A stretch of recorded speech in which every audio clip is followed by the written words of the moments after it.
gaur etorkinek zein pertsona arrazializatuek jasaten duten arazoaz hitz egingo dugu, etxe bizitza alokatzearen infernuaz. Egungo gizartean dugun egoerarekin, arazo orokorra baita, baina arazo nabarmenagoa egiten da aipatutako kolektiboen inguruan. Eta arazoa ez da ekonomikoa bakarrik, etxe bat alokatzeko orduan, aurreiritziek ere oztopo egiten baitute.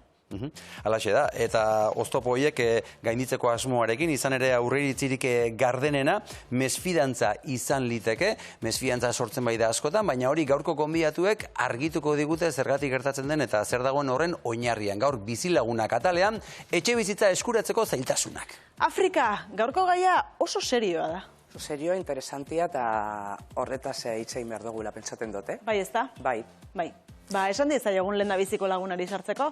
Bai. Pertsona migratzaileek eta arrazializatuok etxe bizitza bat eskuratzeko edo alokatzeko bizi dugun errealitateaz hitz egitera etorri da gaur gure lehenengo gonbidatua. Aurrera, Fatima Fernández. Kaixo, Fatima. Arratsaldeon, Fatima. Ongi etorri. Fatima, migratzaileek Euskal Herrian etxe bizitza bat eskuratzeko edo alokatzeko dituzten oztopoak mahai gainean jarri nahi ditugu gaur. Honen inguruan ze ikuspegi duzue Ahmer Sos arrazakeria elkartean? Gure elkartea Ahmer Sos arrazakeriatik, batez ere beti dozen lekutara goazela aitortu behar dugu arrazakeria sistematikoan eta struktural batean bizi garela. Eta beraz, bizitzako arlo guztietan eragina zuzena duela, ez? Izan batetik igual lan bat eskuratzeko garaian, osasun sistema sartzeko garaian, hezkuntza sistemarako ere bai, egoera erregularizatua izateko, egoera administratiboa alegia, edota lagunak egiteko, erlazionatzeko besteekiko. Zuretzako zein da arazoaren muina? Arazoaren muina da, batez ere, arrazakeria delako diskriminazio praktika bat, batez ere eragina duena, bai pertsona migratu edo arrazalizatu hori, ez? Bai azala koloreagatik edo jatorriaren gatik. Ni egoera horretan egonaz, askotan, baina zure ustez, konta iguzu zenolako kasuak ikus daitezke?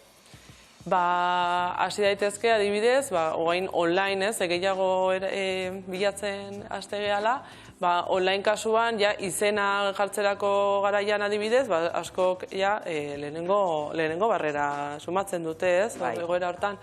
Igual, barrera hori aurreratzean edo pasatzerakoan, igual telefono dei bat ematen bada, horrera iriste pasara, igual zure ahotsa entzuten... Azentua eta holan, azentua dela, edo zure igual hizkuntza ez ez igual hainbeste menderatzen, edo dena delakoa ere, horrekin ere trabak hasten dira. Aitzakiak ere hasten dira, badia hor, lehenengo ate itxierak, ezta? Ate itxierak aipatu dituzu, biztan da aurreiritzi asko daudela, etxea alokatu nahi dutenen maizter hoien aldetik, ez da? Aurreiritzi horiek zein dira edo zeren beldur da gizartea? Aurreiritziak denetarikoak dira, adibidez, igual alokatzen die 2-3 pertsonei, etxe oso bat, eta uste dute, herrialde osoa ekarri behar dutela, edo komunitate osoa sartu behar dutela etxe bizitza barruan, ez?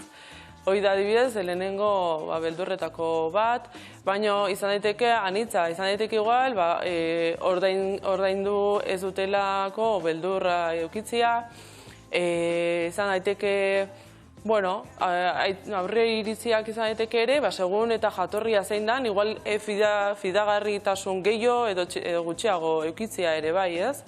Bi alde horiek ditu, edo, oain azken aldin asko ikusten nahi gehan beste egoera bat da baitere, ez daola oztopo handia bakarrik, pertsona bakarrentzat, baizik eta familia osoei ere,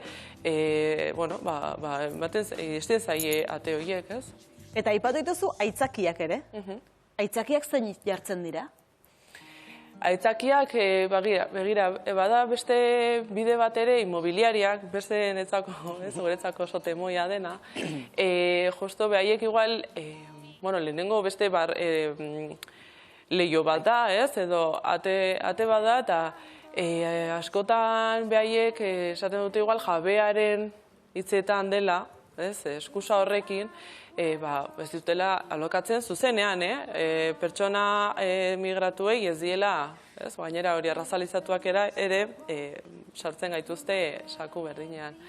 Eta orduan ja hor kribatzen dituzte, besteak beste igual ere aitzakiak izan daiteke, ezin detela kontratu bat egin, etxearen kontratu bat egin, edo igual kontratu bat egin dezaket baino errolda ez, orduan guztien dira edozein motatako aitzakiak, egia esan. Afrika, zuk aipatu diguzu hasieran zu ere egoera horretan askotan aurkitu izan zarela.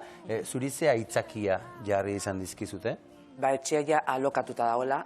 Telefonoz berbain, da neuk berbaitzen bau telefonoz, ez da igarritzen baltza naizela, pentsatzen dabe, txuri izan naizela. Dana ondo, etorri ez dakizen, 10 minututan pertsonagaze geratu, ailegatu, da ikusi beraren aurpegi zaolan en plan, ai ama, boltsa da.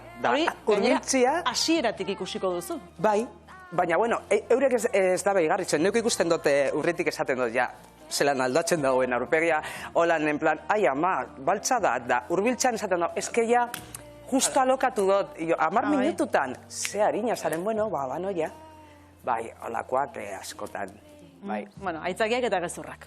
Bai. Aitzakiak eta gezurrak. Sos arrazakeria atareitik hartu dugu honakoa. Logela alokatzeko gizarte laguntza bat lortu ondoren, horren bilaketa kalbario bihurtzen da. Pisuen jabeen aurreiritziak eta diskriminazioa direla eta. Bai, bakigu, gizarte honetan, badiala, pilo bat igual errekurtso, ez? Bai izan, igual, hezkuntza ikasteko erraztasunak bat dira, edo elkartak bagara, ez? Lanean, pixkat, hemen bizitzeko pixkat, erraztasun bat edo emateko. Baina ez da nahikoa izango, hendikan adibidez gu ere bai, ezin dugu erregularizatu jendearen egoera administratiboa, orduan hori bada oztopo oso ondia, eta baita ere, nahiz eta gure aldetikan edo integratua edo izan pertsona bat, guretzako hori adibidez badala asko hausnatu behar dugun kontzeptu bat,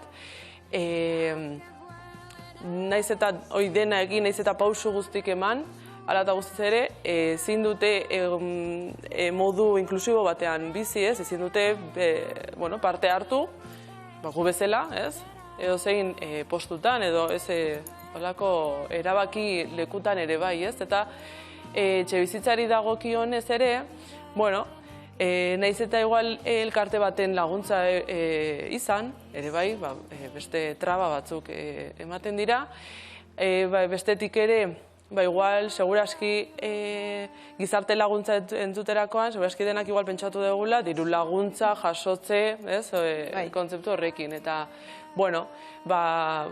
pentsa edo jakin behar dugu ere, ez dutela denak eskubide horretara iristen, zailtasuna daola baita ere eskubide horiek bermatzeko, eta badala, familia asko, jende asko, lanean dagona, kontratuarekin edo kontratu gabe, hau ala da, lanean dagoena diru sarrerak dituztenak, eta hala eta guztiz ere ezin dutenak etxe bizitza duin bat alokatu, ez? Eta esango zenuke pertsona arrazializatu entzat geratzen direla egoerarik txarrenean dauden etxe bizitzak, obra behar dutenak, zarkituta daudenak... Bai, seguru ez bakarri pertsona migratu eta arrazializatu begira, baina bai, badia adibidez igogailu gabeko etxe bizitzak, igual 7. solairu baten, zein iritsiko dan, seguraski, hain zuzen ere, hasieran aipatu bezala, egoera edo sistema estruktural arrazista honetan, ez dugu aitortzen edo nor bizi daitekeela horrez, baina bai iruditzen zaigula, egoera zaurgarri batean dauden pertsona migratuak adibidez onartuko dutela, eta egia da, onartzen dute, bai? Hala da, behar dalako bizitzeko, onartu kasi edo zer gauza, ez? Ojala ez, baina bada realitate bat, eta hain zuzen ere, bueno, igogailu gabekoak edo etxe bizitza zaharkituak, obrak egitekoak deanak, obrak igual egiten dituzte, baino ez nahikoak edo egiten dute pixkat gainetikan, bueno, zailtasun horiek bai aurkitzen ditugu, ez? Edo gero jabeak ere, beste praktika esanguratsuak badia, eta uste eta asko ez dela hontaz hitz egiten. Dala adibidez, kontrola oso handia ematen diela, adibidez, komuna ezin da erabili ezakize ordutan, edo dutxa bakarrik egun hauetan, edo lavadora bakarrik larun batean, edo ezakizen beste egunetan, blokeatzuta itxi giltzapean, edo zer dela, ez?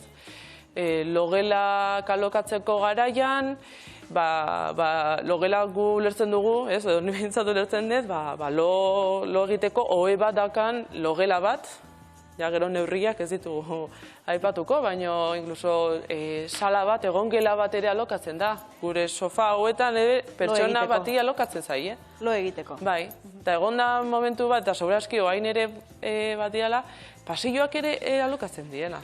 Osea, egia errealitate bat esaten, edo egia bizitzen, edo bada errealitate bat hor, bueno, oso zaila eta... Gogorra. Oso gogorra.